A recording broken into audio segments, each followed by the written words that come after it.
llegamos a esta clase, el semestre va muy rápido. ¿Cómo van llevando los temas? Ok, se supone que... Ya, podemos hacer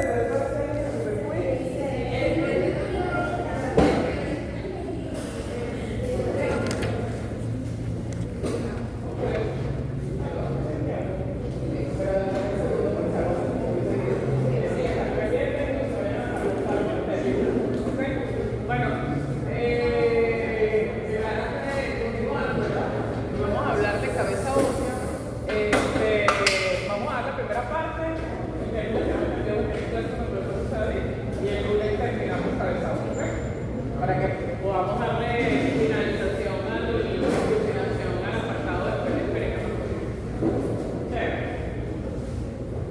Esto es lo que vamos a tratar de desarrollar.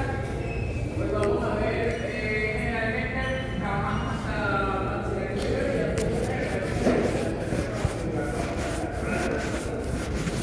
y el libro de referencia para este tema es el Rubier, ¿ok? Para que tengamos presente, venimos de trabajar con Boucher en el primer bloque. En este bloque preferiblemente vamos a trabajar entre Rubier y Gardner el de anatomía, no el de histología. ¿Ok? Claro, exacto, correcto. Ok, entonces, dentro de las divisiones que nosotros tenemos, ¿verdad? Vamos a empezar porque todo lo que corresponde a la osamenta que está en la región de la cabeza y esta calavera se va a dividir a su vez en cráneo y en macizo facial. Hay literaturas que la dividen en neurocráneo, que corresponde a cráneo propiamente dicho, y en viscerocráneo, que corresponde a las estructuras de las partes blandas que están en el corazón del macizo facial. ¿Okay? Este cráneo va a tener una bóveda que se denomina específicamente la canora y va a tener una base, y esa base va a tener una visión interna o endocraneal y una visión externa o exocraneal, y la visión externa o exocraneal va a tener una porción que corresponde anteriormente a ese macizo facial y va a tener una porción posterior que es la porción temporooccipital. ¿Okay? El macizo facial propiamente dicho está conformado por las dos mandíbulas, ¿sí?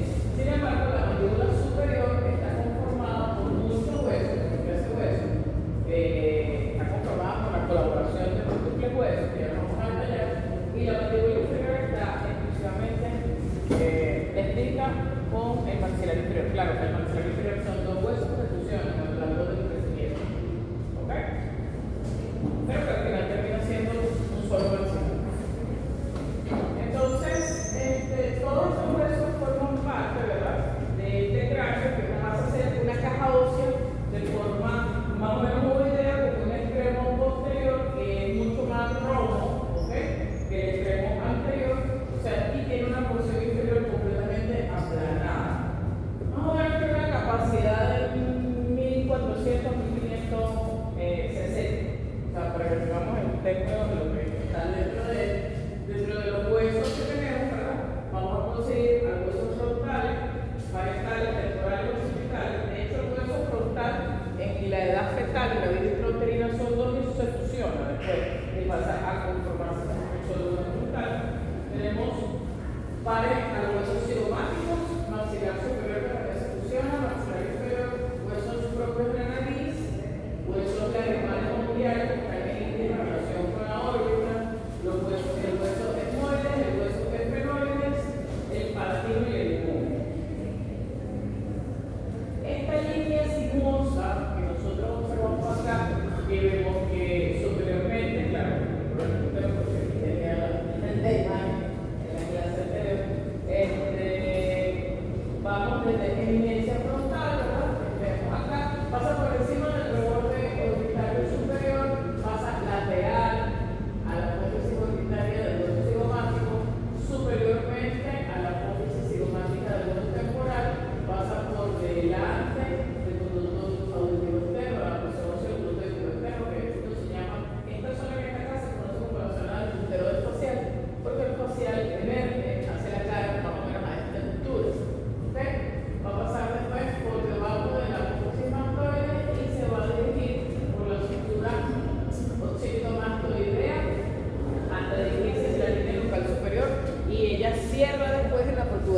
occipital externo. Entonces, esta línea sinuosa que va desde anterior hasta posterior es lo que me va a dividir entonces al macizo facial que tenemos acá de la boca. ¿Ok? Bien. Esto lo tenemos que tomar en cuenta. Ahora bien, este cráneo no es igual en todas las etapas de la vida. ¿Ok? Entonces, vamos a ver una presencia de diferencias con la edad. ¿Por qué? Porque está en un crecimiento desde que el recién nacido, una vez que pasa de la vida intrauterina a la vida fetal, a la vida ya del recién nacido, entonces nosotros tenemos que esa cabeza ósea no está completamente del tamaño definitivo del adulto, y es por eso que estos huesos planos, por esa característica de que es un hueso plano que tiene un diplomo y va a tener una tabla interna y una tabla externa. Porque no veo. El número está en mi presentación. Bueno, toda esta área que ustedes ven entre esos huesitos, pues este es un esquema de Lender un poquito más pragmático, más esquemático que la idea de la. Ahí están observando los huesos frontales en azul, los parietales son los de color verde, un verde más pastel, ¿verdad? Porque otro es verde esmeralda que es el maxilar superior. Occipitales que está de color morado, temporal de color rosado, el amarillo es el mayor beneficio, que es lo único que se ve en esa cara lateral, el que está de color naranja, el hueso cigomático o malar. Hacia adelante tenemos los huesos propios de la nariz. Tenemos otro tono de verde que viene siendo el maxilar superior. El morado que observan dentro de la órbita es el hueso unguial animal. Unguial que tiene forma de ungis, de uña. Sin embargo, el hueso de la animal a través de él discurre un poquito de la temosa. Entonces, fíjense que a la derecha, perdón, pegado.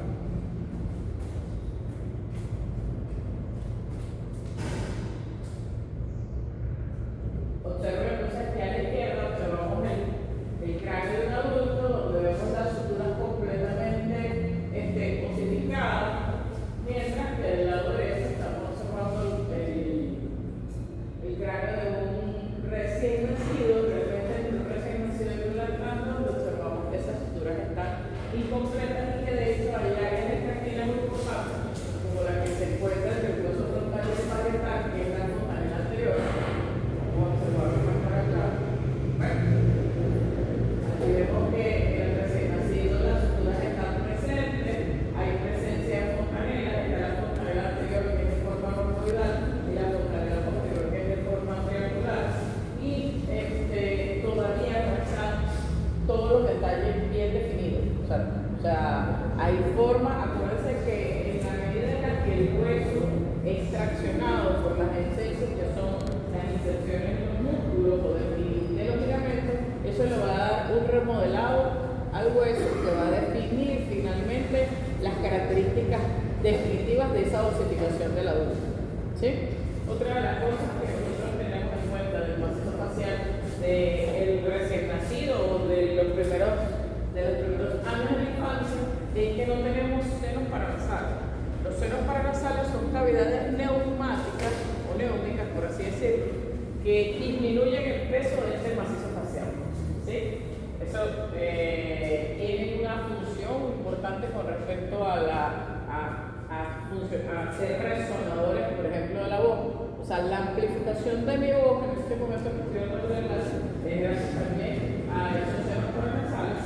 Sin embargo, ellos lo que básicamente hacen es disminuir el peso de los huesos del macizo facial, y eso evitaría que nosotros anduviésemos así, porque haría mucho más pesada esta calavera y sería prácticamente antinatural que nuestra columna cervical la sostuviera nada más. Además de la presencia o ausencia de estos senos paranasales que van a empezar a hacer el remodelado del hueso a medida que el niño va creciendo, ¿verdad? También tenemos que tomar en cuenta que el macizo facial y la calavera de un niño no va a tener la dentición permanente, porque entonces puede estar dentro de los huesos, va a haber los gérmenes dentarios, que son la primera dentición, y que ya es en la edad de la adultez cuando ocurre la depresión permanente. Entonces, la presión central va a tener que ver con la edad, definitivamente. ¿Ok? Ahora bien, cuando la persona transita en la vida y ya llega a la tercera edad o la vejez, entonces pasan otras modificaciones. No es que mi calota, no es que mi bóveda de cráneo es más pequeña o se reduce en tamaño, porque pareciera que hay como una discreta ilusión óptica en esa imagen de que esa persona tiene el cráneo chico. ¿Sí? Entonces, ahí lo que ocurre es que por los mismos fenómenos de la hormona del crecimiento, existe como una nueva plasticidad en la vejez, donde hay un aumento nuevamente de las prominencias óseas y es el macizo el que sigue creciendo, pero ya como ocurrió la fusión de las suturas en la parte de la bóveda, entonces no existe ese crecimiento a la par de agua. ¿Okay? Otra de las cosas es que también podemos ver un discreto adelgazamiento de los huesos del macizo, sobre todo cuando ya eso va acompañado de las edéntulas. Edéntula es el término que usamos cuando la persona no tiene dientes. ¿Sí? Entonces, edéntula, que puede ser parcial cuando le faltan algunas piezas dentales, y edéntula total cuando pues, no hay dientes y el abuelo tiene solo una plancha que se le queda mucho, pero no está mucho lado. ¿Verdad? Bien. ¿Tenemos preguntas hasta acá? ¿Vamos bien? Entonces, generalmente deberían de mantener esta relación entre ciertas variables, ¿verdad? Donde existe la relación cara-cráneo, que el cráneo es variable porque incluso puedes llegar a ser de un medio y después va perdiendo, o sea, va disminuyendo la relación del cráneo, que va a ser un cuarto macizo facial y 3/4 del cráneo. ¿Sí? Bueno, eso es lo que se espera. Ok, piezas dentales que van a ser ausentes en el cráneo fetal, presentes en el adulto, y es variable en el anciano. La sutura va a estar bien tasada porque todavía está el cartílago en crecimiento en el cráneo fetal, mientras que ya van a estar fusionadas en el adulto y en el anciano. La presencia de senos paranasales, la plasticidad. Obviamente la plasticidad o la maleabilidad va en forma de la osificación ya del hueso. O sea, eso es lo que explica que a veces los niños tienen como una discreta plasticidad que se evidencia en el trabajo de parto, donde por allá, cuando estén jóvenes, ustedes han escuchado un término que habla de previsibilidad.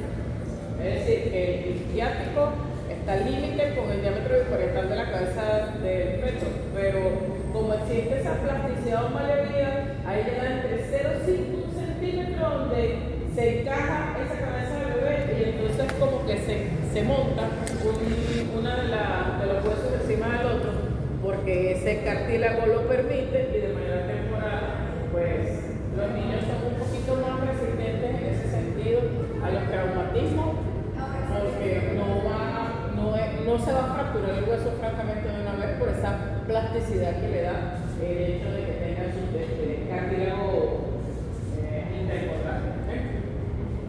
Bien, la presencia de fontanela, evidentemente, es nada más del cráneo fetal y los primeros meses de la vida, porque se describe entonces que básicamente a los 3-4 meses de edad se cierra la fontanela posterior, incluso hay recién nacidos que nacen ya con ausencia de fontanela posterior, o sea que ya está osificada, y que la fontanela anterior generalmente puede cerrarse alrededor del 8º mes de vida, o sea que durante ese primer año ya esas fontanelas terminan de cerrarse.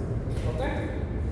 Bien, entonces vamos a empezar con las características de la calota. Entonces la calota, ¿verdad? Va a tener una visión exocranial y una visión endocranial, que es la que estamos observando a mano derecha. ¿Sí? Vamos a describir la evidencia frontal. Obviamente va a estar una a cada lado. La sutura coronal o sutura frontoparietal. ¿Sí? Si no se relacionan por los nombres, pues bueno, tenemos sutura lambdoidea, sutura sagital, sutura coronal. Eso es lo que de hecho a raíz de estos nombres es que se describen los planos. Los planos que ustedes ya conocen de Pacaboro. Entonces, sutura coronal o sutura frontoparietal. Tenemos la sutura sagital, la sutura interparietal. ¿Ok? Está el medio de parietal. Vamos a tener que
braquianos. Cuando nosotros estemos viendo neuroanatomía, que estemos en el apartado de irrigación, entonces vamos a recordar que las granulaciones aracnoideales braquianas donde ocurre la reabsorción de ese líquido cefalorraquídeo al sistema venoso, o sea, al drenaje venoso. Y eso está en esta zona. Esas granulaciones empujan y la presencia de la misma genera un remodelado que produce esas fosas alveolares, esas fosas granulares que tienen en la cara endocranial de la cara. Aquí tenemos el surco del seno venoso sagital superior. Ajá. ¿Preguntas acá? Porque después de aquí como que muchas cosas al mismo tiempo. ¿Vamos bien aquí? Bien. Entonces, ciertamente hay muchos huesos. La recomendación para el estudio de la cabeza ósea es calota. Nos vamos a macizo frontal, que es visión anterior, visión lateral, visión inferior, cara inferior y base del cráneo. Es la mejor manera como lo pueden hacer porque si no se me van a enredar mucho. ¿Ok? O sea, cabeza ósea lo estudian por visiones, no por huesos. Si lo estudian por huesos se van a perder mucho. ¿Ok? Bien. De arriba hacia abajo tenemos el agujero supraorbitario. Es agujero cuando está en este contorno y cuando lo vemos así es botadura. ¿Ok? Porque está incompleto. Bien. Aquí tenemos el agujero supraorbital también. Es mucho más pequeño, más prominente el supraorbitario. Aquí vemos el revolver orbitario superior. Aquí tenemos el agujero cigomático facial. Aquí tenemos el agujero infraorbitario. La abertura ósea de la pirámide nasal. La esquina nasal anterior, o sea, que era posterior. ¿Okay? Aquí tenemos las fosas alveolo-dentales donde encaja perfectamente cada proceso o pieza dental en el adulto. Vamos a hacer un close-up de órbita. En órbita es importante que ustedes manejen cuáles son los huesos que conforman cada uno de los bordes de esta abertura, la abertura exterior de la órbita. La órbita es todo este segmento óseo, ¿verdad? Que de hecho es donde ocupa no solamente el globo ocular, sino las estructuras de las partes blandas que están extraoculares, la grasa, el ibersín, los músculos extrínsecos del ojo, los anexos, que en este caso son la glándula lagrimal. Todas estas estructuras van a estar aquí, lo que es el aparato excretor, que es el conductor nasal, todo esto, y en él se va a describir que esto es un espacio que es como una pirámide cuadrangular, donde la base de esa pirámide es la abertura que está hacia nosotros y el vértice es básicamente el origen del anillo de Zinc, que está aquí, donde está el conducto óptico. Este es el orificio del conducto óptico. ¿Por dónde pasa? El segundo en el espacio. ¿Okay? Entonces vamos a escribir una pared interna, una pared inferior, una pared externa, una pared superior. Porque es una pirámide cuadrangular. ¿Sí? Bien. Entonces, dentro de esas paredes, además de que está la constitución de ciertos huesos, hay unas estructuras o unos prominencias óseas que vamos a ver allí. Esto que se está observando allí, que no es solamente esto, todo esto que está acá. ¿Okay? Esta es la hendidura orbitaria superior o hendidura esfenoidal. ¿Okay?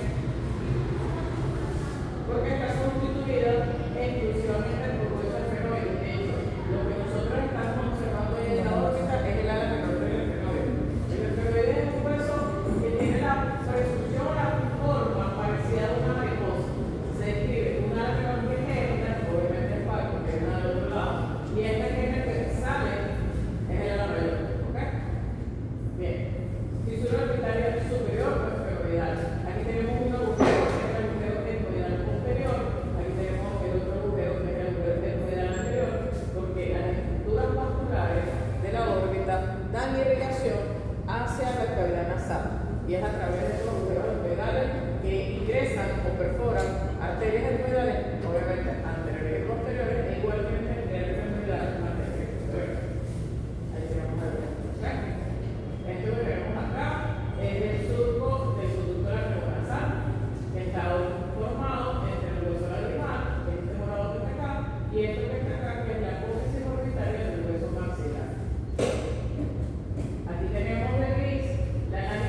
queda muy delgada producto de la neumatización de las sandillas hemorroidales, y en la práctica de cabeza ósea nos vamos a dar cuenta que pocos son los cráneos donde está conservada, porque como es como un papiro de delgado, muchas veces se rompe a través de la conservación. O sea, para nosotros poder obtener una cabeza ósea, hacemos así: agarramos la cabeza del cadáver y la sumergimos en ácido para poder quitar todas las partes blandas y dejar esa osamenta.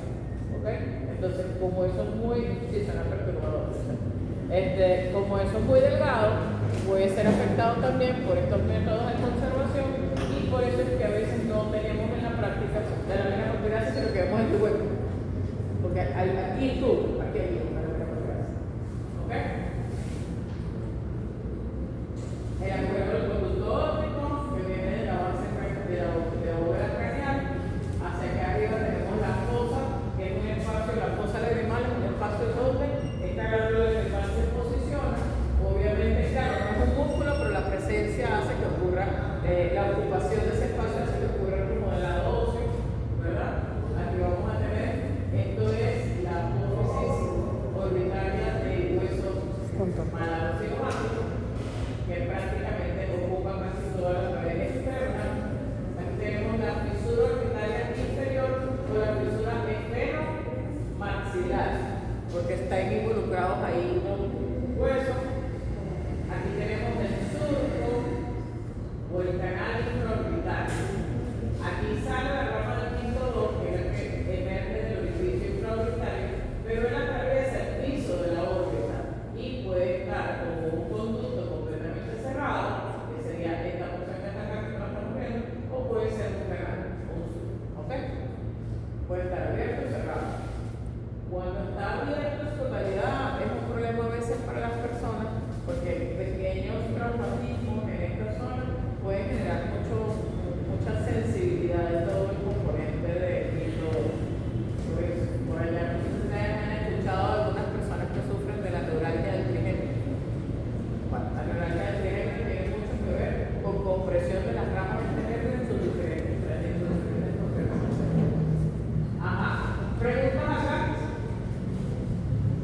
¿Hay algo que me haya quedado claro en esta parte? ¿No? No vamos a la visión lateral. ¿Ok?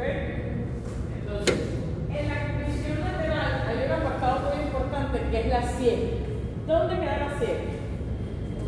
¿Dónde la gente? ¿Sí? Ajá. ¿Qué particularidades tiene la sien?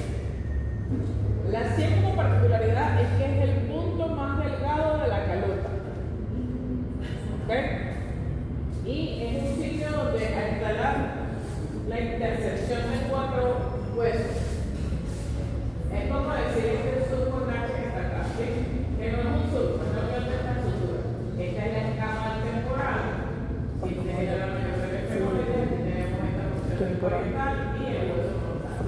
Justamente en esta porción, que es donde está un punto craniocéntrico que se llama arterium, que lo vamos a conversar en la próxima clase, es el punto más delgado y es el punto donde ocurre la mayor cantidad de fracturas de cráneo cuando el traumatismo es lateral. Aunado a esto, hay una cosa que sí está en desventaja, y es que justo por detrás de este punto craniométrico está ubicada la arteria temporal, la arteria meningia media, perdón. La rama de la meninge media asciende a través de la base del cráneo por la calota y está justo detrás de esa parte. Entonces, si además se fractura, generalmente lesiona la arteria meninge media y se produce un hematoma dentro de la cabeza. ¿Ok? Y es peligrosísimo y hay que operarlo casi inmediatamente en lo que se necesita.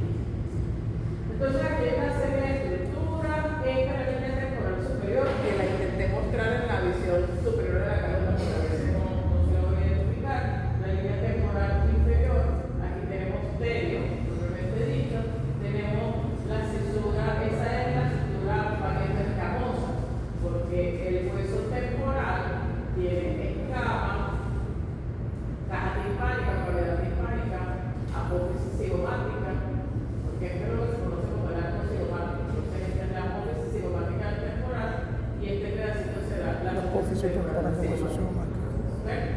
Tenemos conducto de externo, apófisis epigloides y mastoides. Básicamente son las 5 cosas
contenido. Exactamente.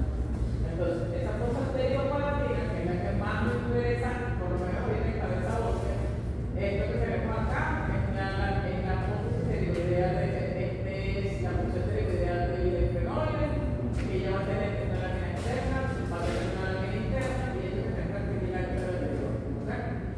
Hacia acá vamos a tener la pared posterior del maxilar superior, y en profundidad nosotros vamos a observar que en esta zona es como una zona de interconexión, como una estación de relevo.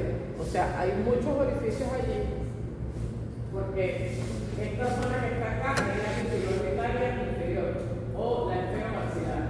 En profundo, lo que pasa es que se observa mejor, cuando lo ven en físico, hay un orificio que es el orificio esfenopalatino, que es la comunicación de esa fosa pterigopalatina a la nariz. Entonces tenemos comunicación a la nariz, a la órbita, por aquí tenemos orificios como este que está acá, que es el que permite el paso de las ramas al borde el nervio alveolar posterior superior, que es el que me va a dar toda la inervación de la arcada dental superior, ¿verdad? Por eso es que esa gente que tiene ese problema del trigémino a veces siente dolor no solamente en el ojo, no solamente en la mitad de la cara, que es así como una migraña, sino que también le da dolor dental.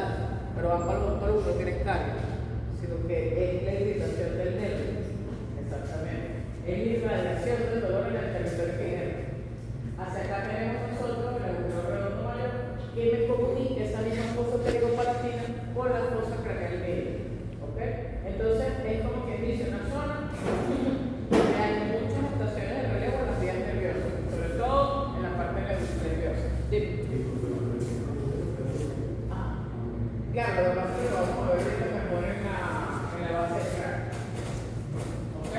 Entonces, si hay un redondo mayor, quiere decir que hay un redondo menor. Exacto. ¿Ok? Entonces, la fosa pterigopalatina tiene que revisarla con calma. Para este contenido hay una guía didáctica, ¿ok? Para que no se les haga denso el leer el gobierno, tenemos una guía didáctica de cabeza ósea que podemos aprovechar y usar. Si no la tienen, me avisan, me pueden avisar con el delegado y yo se las hago llegar el grupo. Es esa misma, del doctor Adrián Hernández. De la reparta en el grupo que está en el grupo de WhatsApp de lo que tengan ustedes. ¿Ok? Perfecto. Tenemos este agujero cigomático temporal, teníamos el cigomático facial que veíamos al frente, el cigomático temporal, ahí tenemos la fisión orbitaria esfenomaxilar, tenemos el agujero esfenopalatino, tenemos la lámina interna de la pterigoide, tenemos la apófisis estiloide, el ancho de la pterigoide, el útero está, este es el hueso palatino. ¿Qué más tenemos acá? Ok, esto es lo que les estaba intentando explicar. Está el orificio donde ingresa el canal palatino, el nervio alveolar posterior superior. Tenemos la salida del redondo mayor con las estructuras de las ramas del quinto 1 y del quinto 2. Tenemos también el agujero esfenopalatino que lleva información a la nariz, a la cavidad nasal, y aquí tenemos la fisión orbitaria esfenomaxilar donde incluso pasa el nervio infraorbital. De todas las vías nerviosas de ocurren. Incluso en esta zona está un ganglio que se llama el ganglio óptico. Lo pueden revisar. Pero eso es un contenido que se lo van a dar en la clase de la cara superficial y profunda. Pero de todas maneras, para que vayan teniendo relación, porque la idea es que cuando les den con 300 estructuras de la parte blanda no estemos perdidos, sino que por aquí es que pasa. Sí, naturalmente que debe ser por aquí. Bien. Fíjense entonces, esto es, cortamos a la cabeza ósea de toda la sagital, ¿verdad? Y tenemos un manejo de las estructuras del macizo que están todavía aquí y la estructura de la base del cráneo. ¿Ok? Entonces, cuando nosotros hablamos de la base del cráneo, ¿verdad? Nosotros tenemos que dividir en la base del cráneo tres bóvedas. Tres cosas, ¿ok? Vamos a tener una fosa craneal anterior, vamos a tener una fosa craneal media y una posterior. La fosa craneal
Esta es entonces división inferior.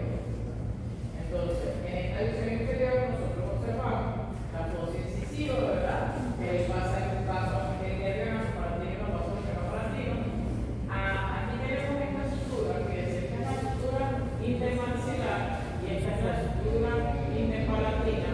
Esta es la sutura paratomaxilar y forma una sutura cruciforme. Que también está escrita en esta estructura que está acá. El agujero palatino mayor, palatino menor, espina nasal posterior. Ese espacio que nosotros observamos acá son las coanas. Entonces, las coanas, que es la abertura posterior de la nariz ósea, de hecho, cuando uno hace la atención del recién nacido, uno pasa una sonda para verificar que ese espacio esté abierto, porque las coanas pueden haber alteraciones en el crecimiento como atresia de coana, es decir, ausencia de coana, y que no haya comunicación entre la nariz y la faringe, o sea, ya hacia la cavidad oral. Entonces, estas coanas van a tener unos límites.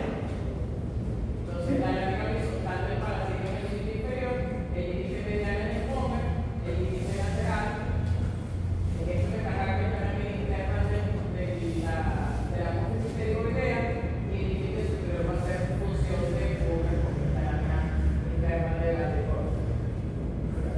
Aquí tenemos el ancho de la trigoide. Esto que está acá es el surco de la porción cavernosa de la trompa hispánica. Todo esto que está acá.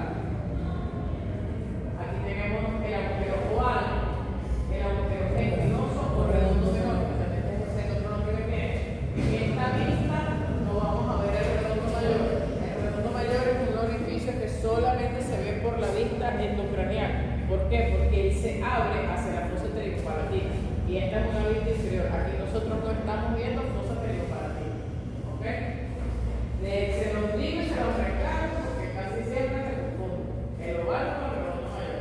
Entonces no tiene sentido que en esta vista particularmente ustedes identifiquen redondo mayor porque ella no está en esta vista. Bien, ahí tenemos la fosa articular para la circulación del temporomandibular. Tenemos la cisura pectoral que es por donde pasa el nervio cuerno del tímpano. Tenemos acá el orificio externo del conducto carotídeo, porque todo el conducto carotídeo pasa a través del peñasco temporal. Esto que está acá es el agujero rasgado anterior. Hay algunas literaturas que describen que este orificio es el orificio interno del conducto carotídeo, pero debo de aclarar algo. A pesar de que algunos libros indiquen que este es el orificio interno del conducto carotídeo, la carótida no atraviesa el agujero rasgado anterior. Préstame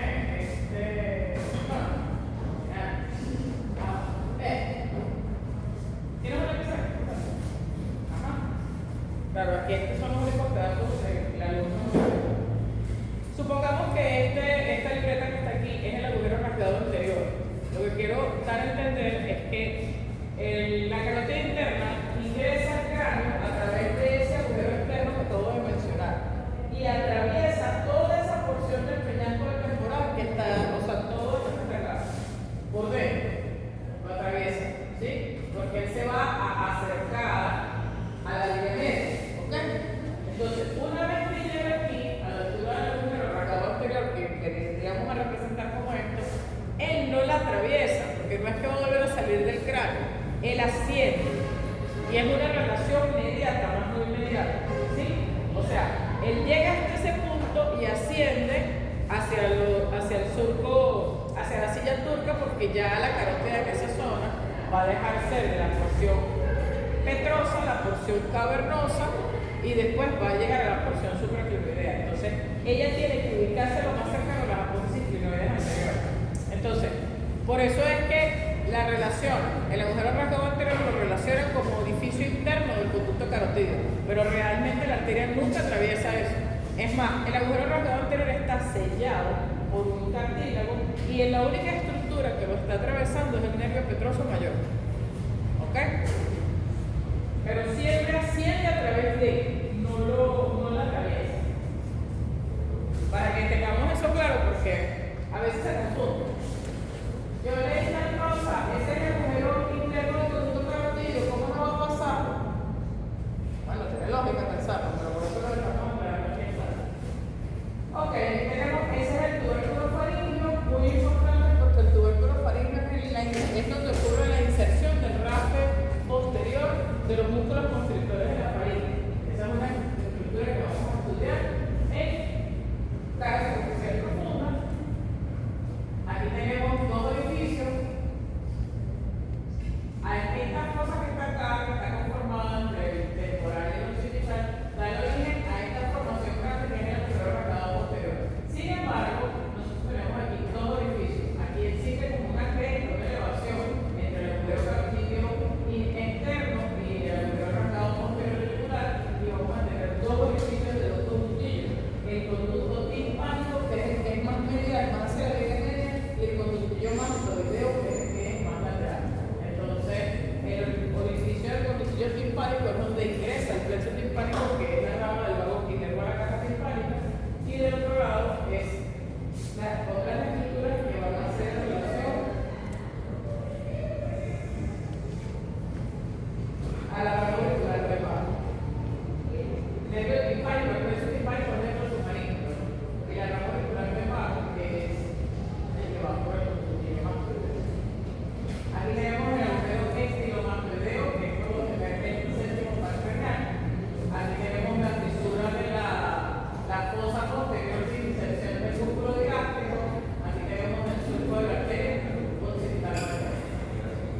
Estos son orificios emisarios de la mastoide. Aquí tenemos el agujero condilo posterior, el condilo occipital, el agujero condilo anterior auriculoso y el agujero magno, que es por donde evidentemente pasa la médula. Protuberancia occipital externa, línea nucal superior y línea nucal inferior. Estas son las estructuras principales. Sin embargo, bueno, ustedes leen el libro y van a conseguir cualquier cantidad de estructuras en esa zona. ¿Ok? Pero digamos que estas son las más importantes que vamos a observar en la línea inferior. ¿Cómo vamos a pegar? ¿Verdad? Ok. Entonces tenemos, ¿verdad? Dijimos que la fosa craneal anterior va de la cara posterior de la prominencia frontal, de la cresta frontal, hasta una línea que va por la carretera inferior y que pasa por delante de las dos cicloides anteriores y que respeta el mismo prioridad. Entonces aquí vamos a tener, esta es el espacio del frontal. Aquí vamos a tener unas impresiones minitiformes, una cosa minitiforme, que no es más que el encéfalo haciendo presión, o sea, el lóbulo frontal, la cara inferior del lóbulo frontal haciendo presión y remodelándose hueso. Estructura, bueno, sí, tenemos muchas. Tenemos la cresta frontal, que es donde se origina el surco del seno venoso superior.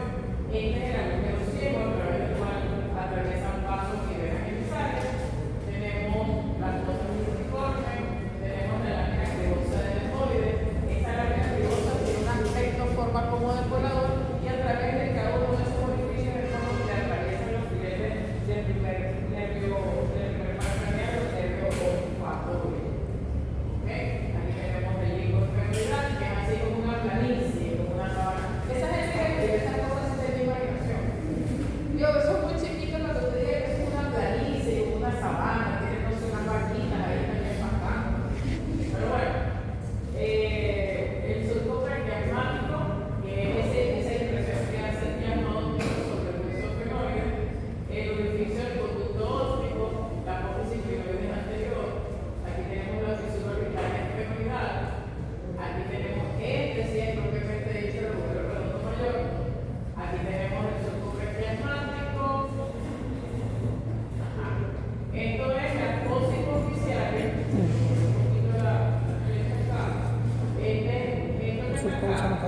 Imagínense que aquí va, si esto es una silla, imagínense que aquí es un jinete.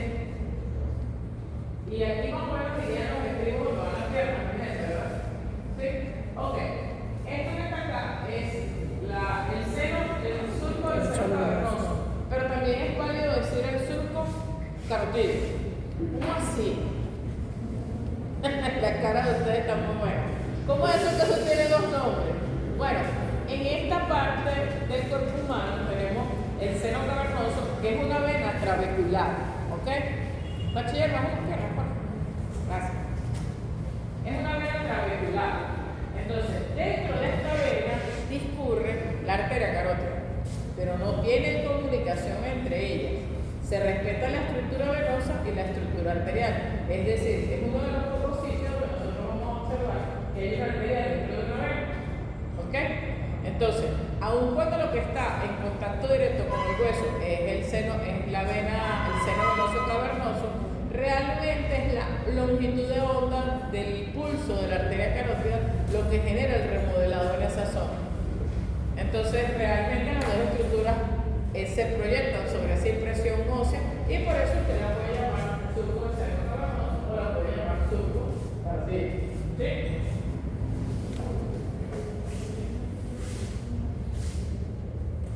Chévere. Esto que está acá, esto sí es lo que corresponde al orificio externo, al conducto carotídeo, porque aquí es una presa de carótida, y esto que está acá es la vena interna o el don cranial del hueso rastado anterior. Esto que está acá son los orificios, este es el orificio del nervio ventroso mayor y este que está acá es el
igual, vamos a tener la fosa de inserción del diente anterior del músculo digástrico, vamos a tener aquí las apófisis geni, que son el número de 4, y que entonces las apófisis geni superiores van a hacer la inserción del genio gloso, que es un músculo que va a hacer la lengua, y las apófisis geni inferiores son la inserción del genio yoideo, que va a ser el hueso yoides.